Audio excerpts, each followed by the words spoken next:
Et nous revoici pour notre série de reportages dans la continuité du Festival des Soirées d'Automne, festival itinérant autour de la communauté de Contat-Vénessin et Ventoux.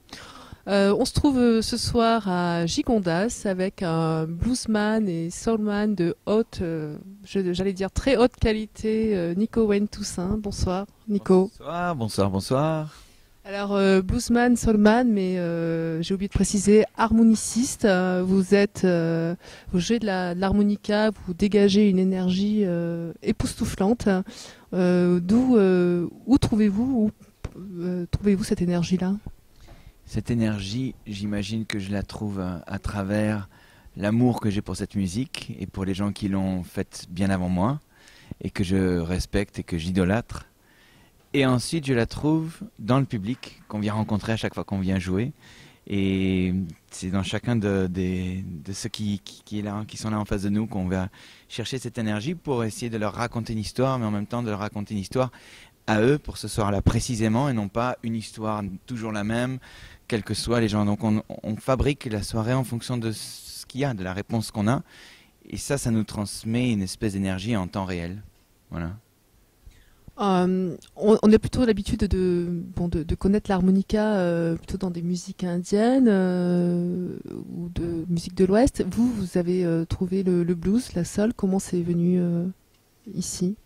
Eh bien, c'est arrivé un peu par hasard, comme tout un tas de choses dans une vie qui vous font prendre des croisées nouvelles. Mon père avait toute une discographie de blues et de musique américaine à la maison, donc déjà ça aide. Mais un jour, un copain a laissé un disque comme ça sur le bureau. Et je regarde le disque et j'avais 15 ans et c'était Muddy Waters, mais bien sûr je ne savais pas qui c'était. C'était un noir comme ça avec une tête sympathique. Et je mets le vinyle comme ça sur le truc et il se trouve que la première chanson, c'était une chanson qu'on entendait à la radio dans une pub de Levi's ou de Coca, je sais plus, Manish Boy. Et je dis, ah mais c'est la chanson de la télévision, enfin de la pub quoi. Ah cool. Et ça a été mon accroche et puis en fait j'ai jamais décroché et j'ai creusé, j'ai acheté beaucoup de disques. Finalement je suis allé aux États-Unis, beaucoup, depuis l'âge de 19 ans, pour y vivre, pour y travailler, pour y étudier, pour y rencontrer des musiciens. Et voilà, et pour y enregistrer aussi. Et voilà, c'est le parcours après d'une vie quoi. Vous avez beaucoup appris d'après vos rencontres que vous avez eues? Le blues, c'est une musique populaire. Donc, c'est une musique qui n'est pas écrite. C'est une musique qui se transmet oralement et qui se transmet donc par la rencontre ou éventuellement maintenant par le travail sur les disques. Mais on ne trouve pas de partition de blues. Donc, il faut faire travailler son oreille, il faut aller voir des concerts.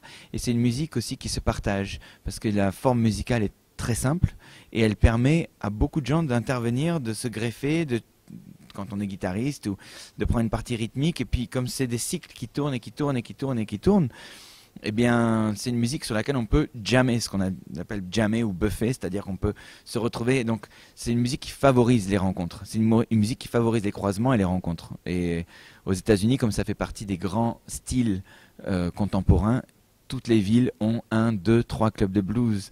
Une ville comme Chicago peut en avoir, je sais pas, jusqu'à 60 un samedi soir, ou 60 ou 70 concerts qu'on peut voir le même soir si on est au courant de tous les endroits où ça joue. Mais aux États-Unis, on peut voir beaucoup de concerts et assister à pas mal de jams et ainsi s'inscrire et puis avoir son pied à l'étrier aussi pour monter sur scène et commencer à partager cette musique. C'est une ambiance de partage et d'émotion. Oui, alors le partage, ça se fait bien sûr, ça se fait l'émotion parfois, et l'émotion, on peut la récupérer aussi à travers la culture noire dans les églises. Parce que ce qui se passe à l'église le dimanche est une espèce de prolongation ou d'expiation de ce qui s'est passé le samedi soir dans le club. C'est parfois antinomique, c'est-à-dire les gens qui vont à l'église ne vont jamais dans les clubs de blues, mais il y a énormément, comme Tina Turner, comme tout un tas de musiciens noirs américains, tout un tas de chanteurs de soul et de blues qui ont fait leur début dans les églises. Donc la ferveur qu'on entend ensuite dans Aretha Franklin, tout ça, ça vient de l'église. Et c'est cette espèce de foi, cette espèce de ferveur, cette espèce d'émotion portée au plus haut degré qu'on a façonné, qu'on a expérimenté à l'église, qu'on amène dans un registre soul ou pop ou blues. Et ça devient de la musique populaire, de radio, tout ça. Mais au départ, dans la culture noire américaine de ce type de musique, la relation à l'église est très très très très forte. Donc bien sûr pour moi aussi ça a été une démarche d'aller voir cette ferveur et les prêches de tous ces prêtres et voilà et de vivre cette émotion que j'ai fait partager à certaines personnes, des Français que j'ai amenés là-bas, qui comprennent pas le prêche, ils parlent pas anglais, mais ils ressentent l'émotion, ils ressentent la ferveur et ils pleurent. Et je leur dis, ça vous a touché? Qu'est-ce qui vous a touché? Ben, ils savent pas. Mais cette espèce d'intensité, cette espèce d'énergie là qui pénètre et voilà, qui fait monter les larmes, qui fait exploser le haut du crâne, quoi. Voilà. Vous essayez de dégager cela, vous, sur vos concerts? Voilà, absolument. C'est très modestement l'héritage dont je me fais. Vous vous nourrissez? Voilà, dont je me nourris et dont je me fais aussi le porte-flamme ici en France. Ici, ce sera à Gigondas, dans une salle, on dirait un peu une salle, une espèce de ferme. Et ici, on amène du blues américain. Enfin, c'est des croisements qui, a priori, sont un peu des mondes qui sont étrangers. Ben, moi, ici, en France, je le fais. Et je le fais aussi aux États-Unis avec mon accent français, plus ou moins évident. Et ça fonctionne aussi. Si vous voulez, il y a une espèce de respect, une espèce d'entente, une espèce d'universalité de l'émotion finalement. Et donc quand les gens voient où qu'on aille, que ce soit en Équateur pour jouer devant des gens qui viennent des montagnes, ou que ce soit au Nigeria ou en Syrie, ou que ce soit aux États-Unis, ou que ce soit ici, quand on arrive avec des sentiments très très sincères et une foi dans ce qu'on a envie de dire, en général, le message trouve son chemin et voilà, il touche les gens. Et nous, on en ressort illuminé, enfin touché aussi, quoi. Voilà. C'est un jeu de va-et-vient émotionnel. À votre avis, qu'apporte l'harmonica dans un groupe instrumental?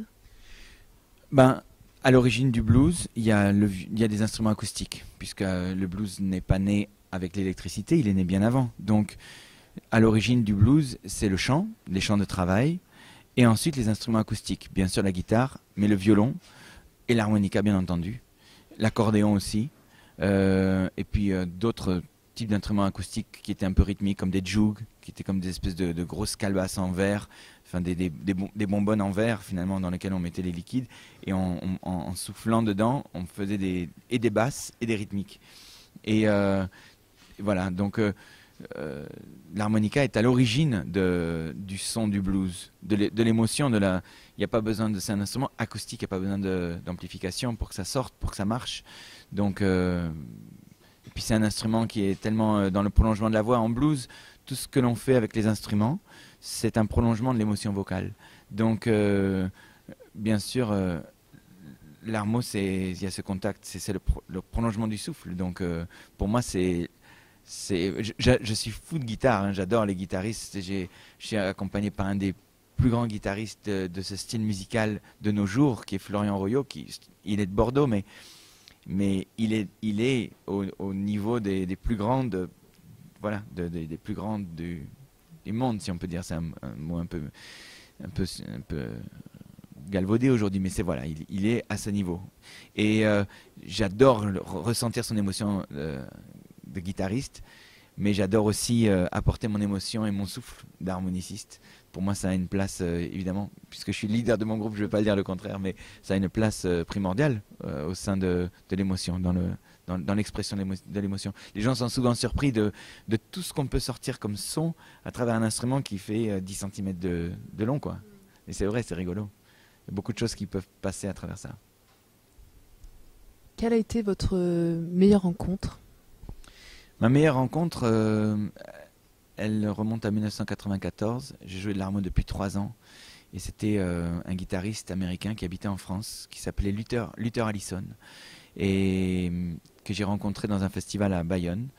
J'avais plus ou moins fait sa première partie et on s'est retrouvé dans l'after qu'il y avait à l'hôtel où il était. Et puis on s'est rencontrés comme ça sur le mois du haut de mes 22, je sais pas où, 21 ou je sais pas quel âge j'avais. Je suis allé le voir et puis ça a fonctionné. Je sais pas, il y a eu un clic. Et il m'a invité à jouer avec lui 2 mois plus tard au Petit Journal de Montparnasse à Paris. Et c'était la première fois que je jouais avec quelqu'un de ce niveau, avec une pression de cette taille. Et et avec une générosité de cette ampleur, quoi. C'est surtout ça, la générosité. Et donc j'ai partagé 3 morceaux avec lui, mais quand j'ai pris tous mes chorus d'harmo, parce qu'évidemment il m'a donné beaucoup de chorus, il m'a accompagné comme j'entendais les guitaristes accompagner les plus grands dans les disques. Et lui, il me servait sa guitare pour soutenir mes chorus. C'était un moment d'échange et de magie très fort qui continue de me nourrir. Merci avec grand